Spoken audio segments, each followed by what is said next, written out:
Hello everyone, let's talk about the recent Bachmann product announcement. For those that are not aware, Bachmann follow a quarterly schedule for product announcements, and have done for some time. Anything announced is generally expected to be delivered in the next 3 months or so. There are occasional exceptions, like when they announced the Class 69.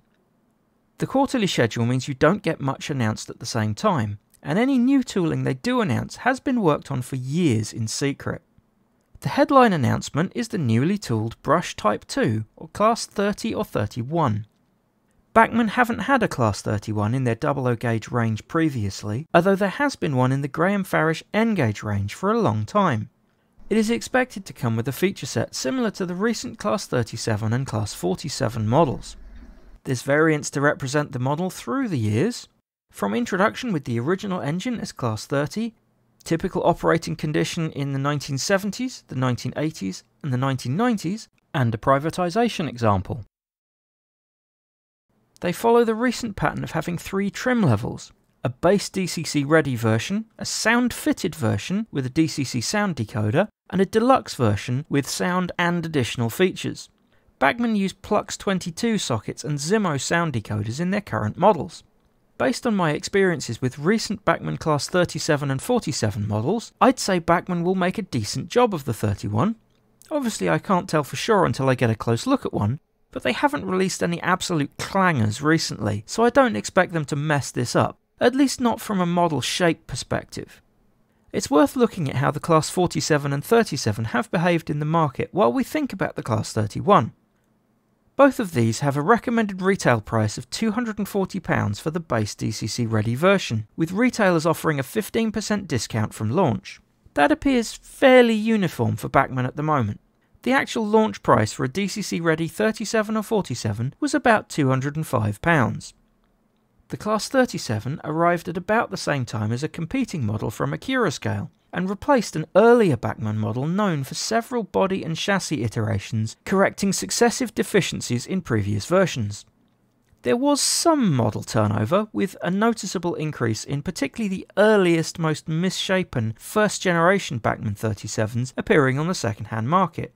While we can't tell from that which of the 2 new models people were replacing them with, it is indicative that the new models are replacing earlier examples, but possibly not the more recent previous Bachmann tooling. The Bachmann 37 appears to have had a slow start at £205, but following an increased level of discounting to 30%, putting them at about £170 DCC ready, these seem to have sold reasonably well, as retailers have broadly stuck at this price level. This made the comparison between the Bachmann and Accurascale Class 37s really obvious, as both were selling at about the same price. 1 or 2 variants of the Bachmann 37 have turned up at around 35 to 40% off, but this is very much the exception and not the rule. The 47 did not have contemporary competition, but entered into a market with several older but well-respected Class 47 models, not least of which is Bachmann's own previous offering. Unlike the earlier 37, this 47 was known to be a well-proportioned model from the start. It has a decent drivetrain, but the electronics are more simple, with basic head and tail lighting but no additional functions.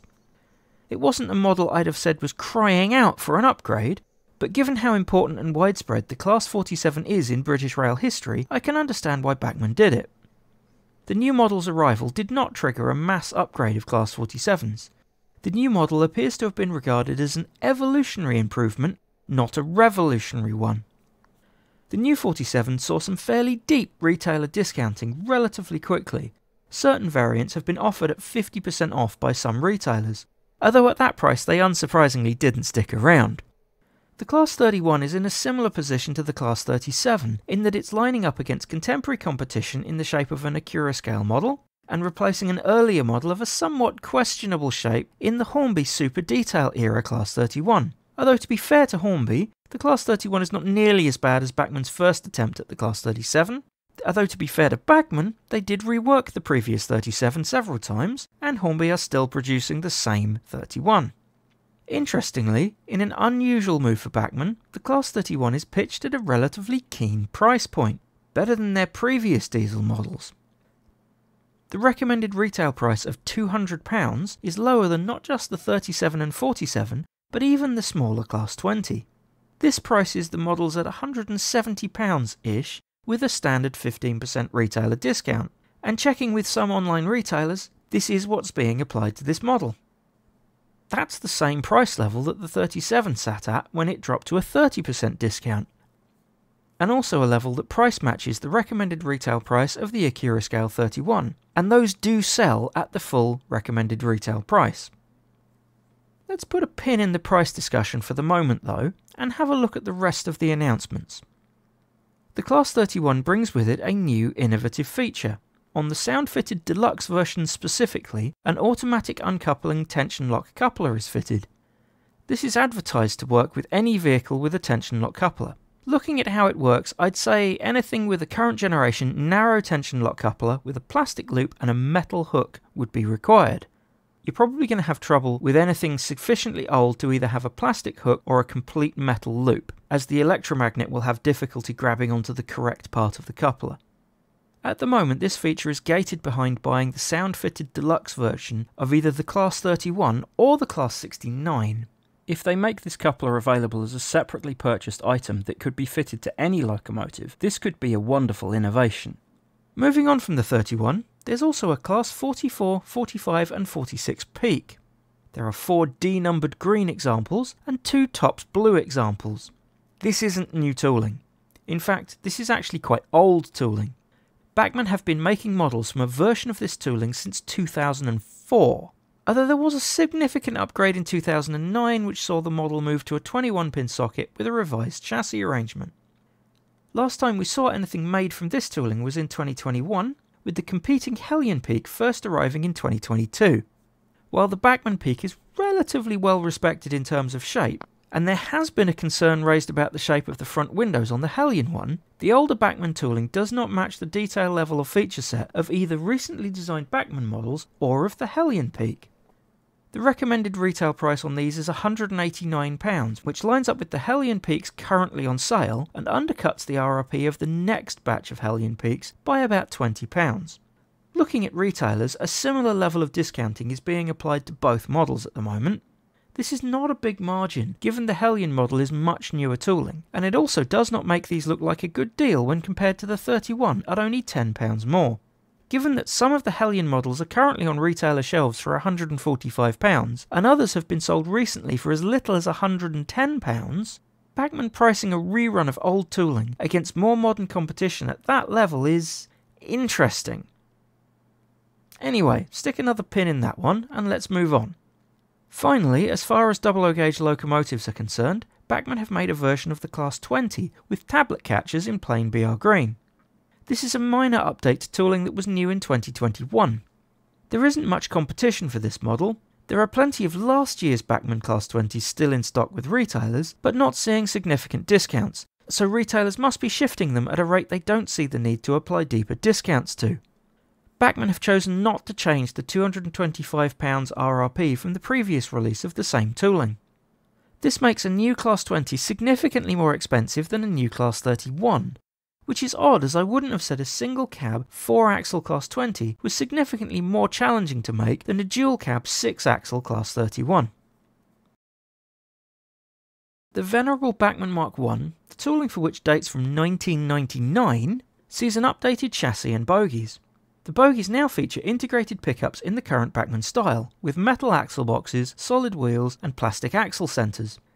This is very helpful for anyone fitting lights or current detection resistors to a coach, but note that none of this is provided by default. These bogies are available in Commonwealth and BR1 styles, both of which will likely be sourced from recent tooling. For example, refurbished SEP trailers run on Commonwealth bogies. As well as making the retrofitting of lights much easier, this will also address the notorious Bachmann Mk1 squeal.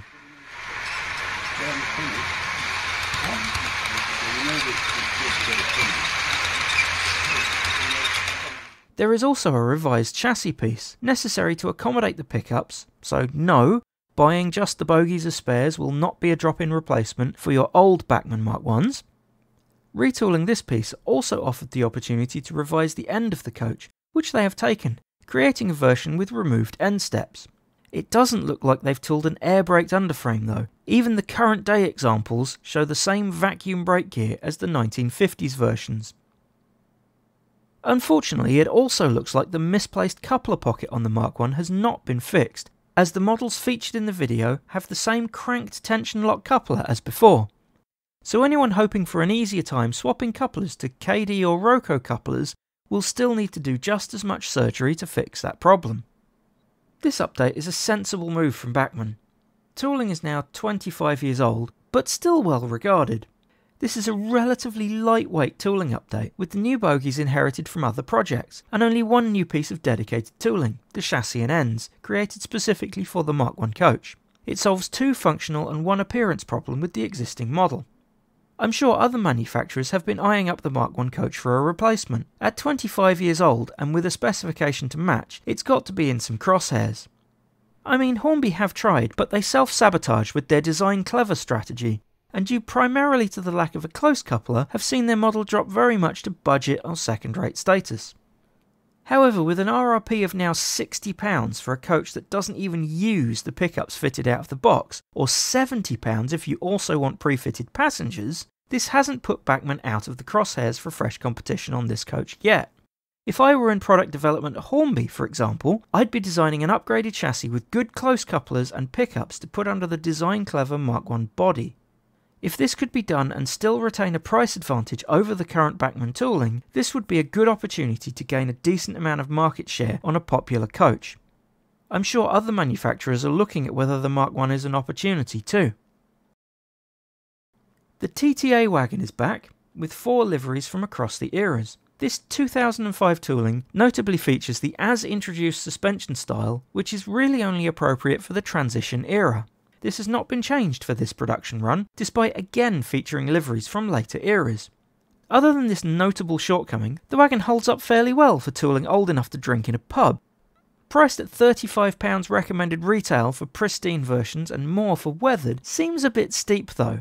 After retailer discounts, the price per wagon lines up almost exactly with what Hornby's new tool TTA is going for at the same retailers.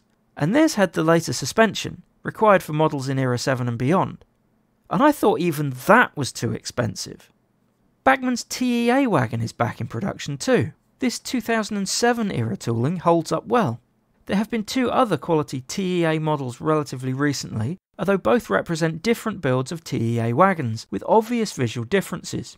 Revolution Train's 2018 tooling represents a much more modern post-privatisation build of the tank wagon, and the 2022 Cavalex tooling represents a wagon built in the 1980s with a much heavier continuous frame. However, the RRP of £75 Bachmann have put on this production run makes the £45 Cavalex wagon and the £49 Revolution wagon look like an astounding bargain by comparison.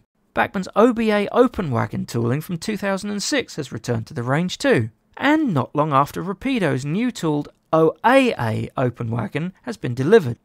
Bachmann have gone for an RRP of £36 on this wagon, narrowly undercutting the Rapido product currently on shelves. They have also brought back the 2012 OTA wagon, although at a much higher RRP. In conclusion, there's a lot in here that lines up at least superficially to compete with recent new products from competitors. With new tooling products, I can't really see how that's intentional. It takes a long time to tool a new model. When you've spotted a gap in the market, it could easily be 4 years from start of work to delivery of product. With the market for diesel locomotives particularly as saturated as it is, it's not surprising if multiple companies go for the same gap at about the same time, which will result in multiple similar locos coming to market at about the same time too. For example, Bachmann announced the Class 69 in June of 2021, and that wasn't the beginning of their work on it. They will have been working on it for some time before that announcement. Given the 31 is coming to market first, it can be safely assumed that the 31 was more advanced than the 69 was at that point. So in 2022, when Accurascale announced, Bachmann were probably already committed to a 31. The only real difference between Bachmann and other manufacturers is that Bachmann don't announce 2 years out, they announce 3 months before delivery, with the tooling already complete and the initial production run well underway if not ready to ship. I'm pretty confident the 31 was not chosen as a target despite Accurascale. It was made to replace the older and yet paradoxically more expensive Hornby model. Both companies have gone for the same gap in the market, it's just that Accurascale told us they were doing it 2 years ago, and Bachmann only mentioned it now. Bachmann have clearly been looking at the Accurascale product, however, and have cleverly picked specific variants that Accurascale haven't hit. For example, find me an Accurascale 31 in plain blue, mid-1970s to mid-1980s condition, with a plated headcode box and no ETH. I'll wait. There are 3 ETH fitted 31.4s, one 31.1 with London Transport safety gear on the bogies and an out of use but not plated headcode box, an as preserved named example with a Cantrail stripe and a high intensity headlight, and finally one with a pre-tops number and a full 4-character headcode. Surprisingly, there isn't a basic blue 31.1 in the entire range. They all have some kind of quirk, but Bachmann have 2 of the basic blue 31.1s, which is a clever move on their part to hit a spot Accurascale didn't. And if I were to get a 31, that would be exactly the condition I'd be after one in, as drafted onto the London Midland region post-withdrawal of the 25s. Although that would come further down the shopping list than more 25s. However, Bachmann do appear to be digging out older tooling to intentionally compete with new models from other manufacturers. Almost half of this announcement fits that description, with the Peak, TTA and OBA wagons all lining up with recently delivered new tooled competition. Arguably the TEA fits this pattern too, sitting between the first Cavalex production run and the second Revolution production run. Digging existing tooling out of storage and making a production run does not need anything like the kind of lead time that new tooling does, so these can be responses to other manufacturers' announcements. Now, the models they're using here are all worthwhile models that will sell. It's not like the really egregious case from last year where they dug out the 57-foot Mark 1 Suburban tooling from 1993, complete with bogie-mounted couplers and non-flush glazed windows, and tried selling them with a recommended retail price of 35 quid, right as the hype for Accurascale's 57-foot Suburbans was at its peak. Bearing in mind you could, and still can, pick up Bachmann Mark 1 Suburbans in good condition second hand for about 15 quid, you'll be totally unsurprised to learn that retailers still have plenty of stock of these. Turns out, customers aren't stupid and won't confuse early 90s junk for a modern spec model. As for pricing, there definitely seems to be a strong influence from what other manufacturers are doing. Where they are launching with competition, prices are well lined up with that competition. Where there is no direct competition, the prices are floating significantly higher. I think they've learned from their experience, particularly with the Class 37, and I'd be willing to bet that had the Accurascale 31 not been around, the Bachmann 31 would have been priced like the 37 and 47 were at launch, and possibly higher still. Product focus is an interesting thread through this too. Everything in this announcement is BR era or later, with not a single steam loco to be found. All the wagons are air braked, which even in the transition era would all have been diesel hauled. This could be luck of the draw for when products are ready to ship, or it could represent an intentional focus from Bachmann on post-steam modelling. We will have to see how this develops in future to see if that's the case. See you next time at Donget's Model Railway.